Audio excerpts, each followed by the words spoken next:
90.1 FM, WECS. It's After Hours with Jon Francois, here once again with my good friend Quincy O'Neal. Hey Quincy, how you doing? I'm doing all right, I guess. Things Yeah. could be better. You seem to be a bit down about the dorm room situation. Yeah, big housing problem going on with like my friends and stuff like that. Yeah. We have everything like set and going now, and everything sort of died down, and how like I guess you say bummed out we were. Yeah. What are you bummed out about? Well, just that we had to like pretty much kick out one person in order to room together. Okay. And it ended up being the one person that we all wanted to room. Well, where are you staying? We're gonna be in Noble. Noble. Is that a suite place? Yeah. Okay. It's supposedly like a really nice dorm, so we don't have a problem with that. Yeah. And, like my friend's gonna live the floor below us. Okay.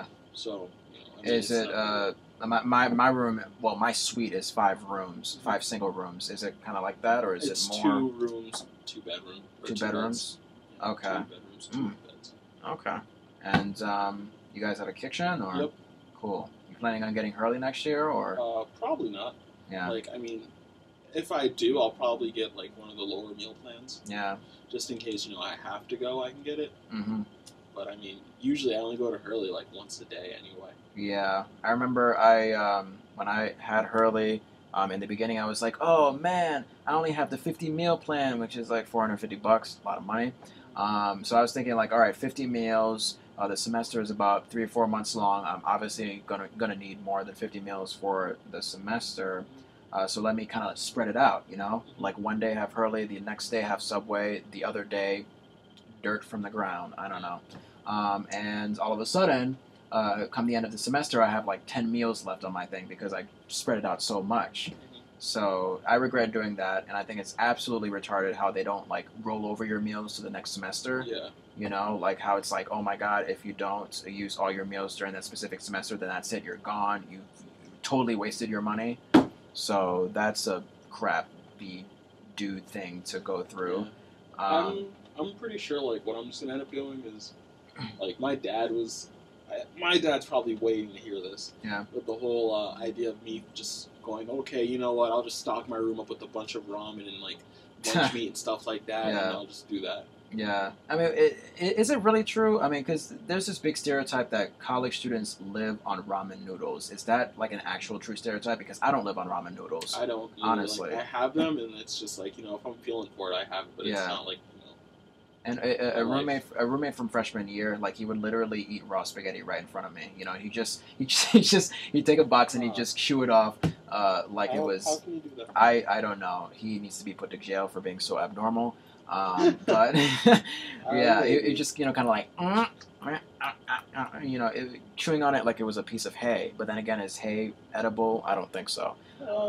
Can it be? Let's Google it. Probably. Yeah, Google edible hay. Maybe there's like strawberry flavored hay or anything like that. But yeah, I mean, luckily I got the same exact room in high rise. Cool for that. I mean, I kind of feel bad because I know that upperclassmen, despite not like really working for the priority points, I mean, you already get that benefit because you're an upperclassman. They're like, oh, you're leaving soon, so you're gonna get the best treatment before you go. Yeah. So. Yeah, I've been lucky enough. Me and Evan Meshberg, this kid who literally has no life, and he's okay with me saying that because I have no life either. And if he's not okay with me saying that, then supposedly, I guess I'll beat his Spanish ass to the ground. What? Supposedly, hay isn't like very edible to humans. Yeah, because it's pretty much got like. In a way, it has a lot of cellulose. But in a way, it's edible because horses and cows eat it, right? Well, they are able to digest cellulose. Cellulose. Whereas what the heck is cellulose? It is it's a simple sugar. Okay. Or I don't think it's actually simple. It's a sugar that humans can't digest. It's just like the bonds can't be broken down. Well, yeah, I guess that makes sense because it sounds abnormal compared to the other sugars that I recognize, like glucose, fructose, sugar toast. Yeah, I don't know. My favorite. Yeah. But cellulose. That honestly sounds like a body part from your stomach. Like, it sounds like this big glob of gut that you would pull out from your stomach. Like, hey, don't punch me in the cellulose or else I'll, bleed my spleen out or something. Might, who knows? Yeah, probably. But that's good that we had a conversation about hay. That was totally a great waste of time. But no, it's raining outside. Did you get here okay? Because I know you were calling me, kind of annoyed. I I got mugged. You got? Are you serious? You got mugged? No, I didn't get mugged. Oh my god! Wow. No, I didn't get mugged. Crap. You think someone would mug me? Well, I mean, Would you mug a bear? Well. No. Okay. First of all, I should say that you look like a very you look like a very defensive person. You look like a person who can defend themselves. I will say that. I'm not going to say anything about I wasn't thinking about that, but actually, when you think about it, it's like, oh, wait a minute, yeah, Smokey the Bear, yeah, I guess so. Well, I mean, Smokey the Bear. Yeah, I mean, but he seems quite muggable. Yeah, I guess so. But have you taken self-defense classes or anything like that? I took karate, kung fu as a kid. Yeah. And I did all right, and I also fenced. You also fenced? Yep. Okay. I mean, I don't know. I mean, I imagine you could get like a lot of bleeding and a lot of scars from fencing because it's such a pointy stick that you're pointing at someone, and I imagine that well, a lot of holes. Tips on them. They have tips on them. Yeah, and like even for the electric weapons, which don't. Yeah.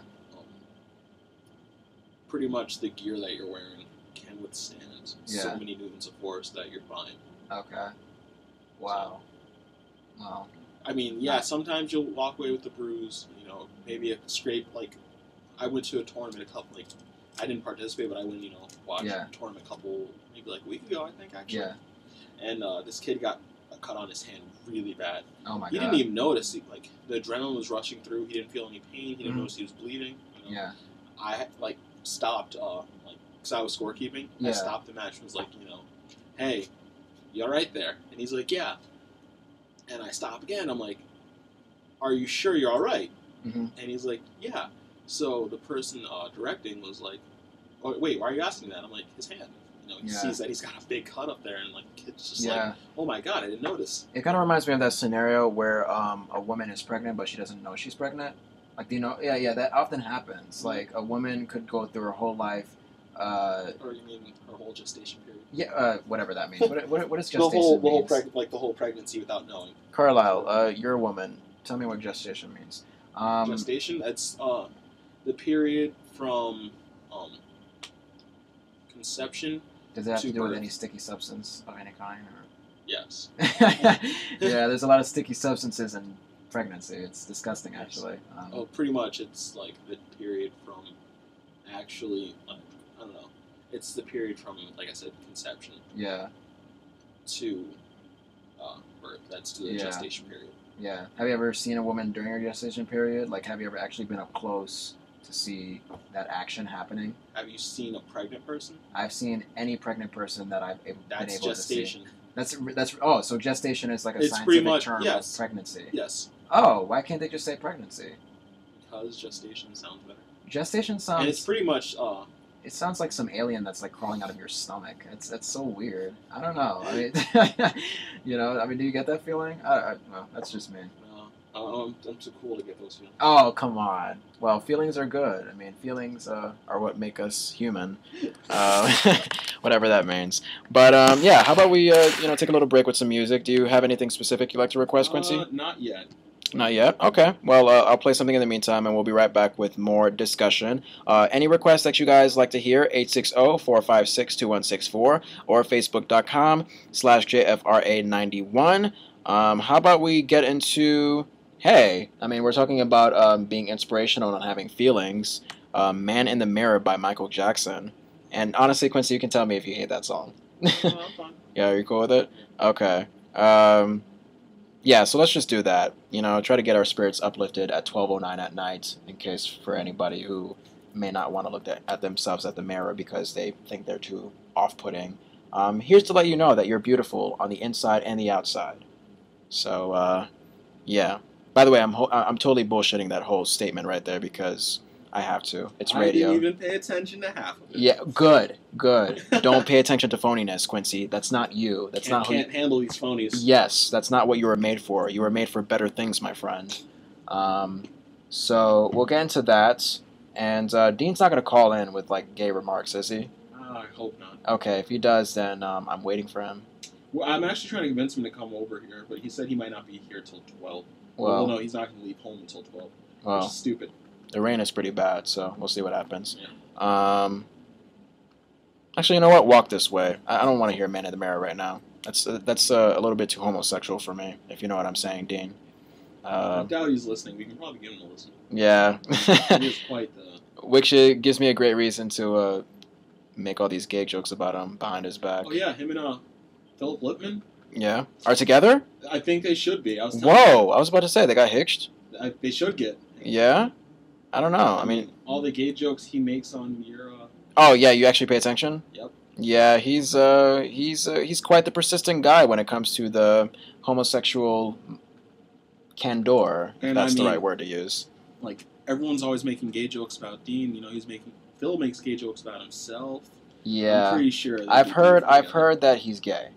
And I don't know why I'm saying this because he might be listening. He's like, oh, I'm going to tune into Jon Francois tonight, get the popcorn ready.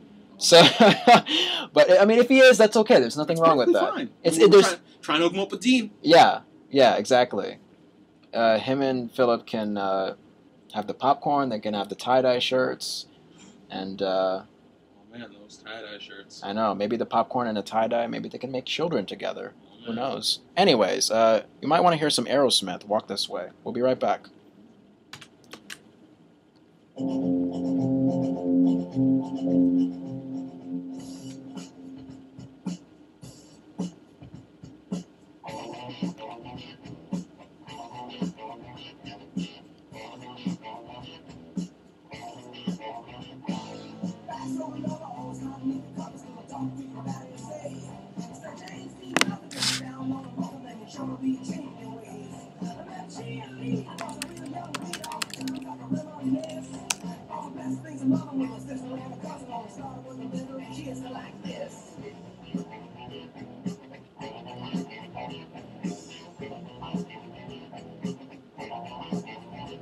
Why is she liking every single thing? That's so annoying. I hate that person. I hate that person who feels like they're the greatest friend in the world by liking every single thing I post. Who's doing that? Aubrey M. Drake. Oh God. Supposedly your voice is giving her an orgasm. Yeah. What's going on? I know. Do we talk about this? You know what? I probably will because I don't like that. Oh my God! Like seriously, do you have nothing better to do?